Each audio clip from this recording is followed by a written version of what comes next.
Alors pour moi 2023 sera un peu la poursuite paradoxalement de ce qu'on a connu depuis ces 2-3 dernières années. Un environnement totalement incertain et fluctuant, bien évidemment. Alors avec la bonne nouvelle, c'est que depuis ces quelques années de crise et de changement à répétition, les réflexes et les habitudes de gestion de ces crises aujourd'hui sont de plus en plus performants.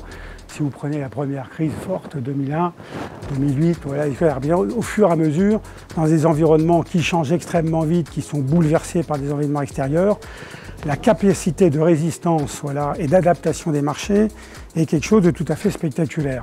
Donc 2023, on va aussi avoir des grands bouleversements par définition. Donc ça va être marqué par la capacité, comme on l'a fait et qu'on le fait de mieux en mieux, à s'adapter en permanence, à naviguer. En fait, il faut apprendre un peu à naviguer à vue par rapport aux événements tels qu'ils se présentent, être extrêmement réactif. On l'a vu, c'était le cas de 2022. Il y a des secteurs qui ont progressé de plus de 20%, 30% en investissement de communication, d'autres qui sont en récession de 15-20%. On n'a jamais vu ça sur les 30 dernières années. Donc des variations spectaculaires qui sont des réactions à l'environnement économique qu'on vit. Je ne développe pas là, mais on le vit tous.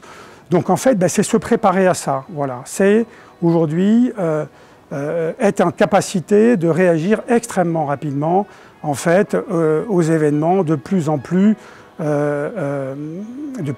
incertains qui arrivent et brutaux.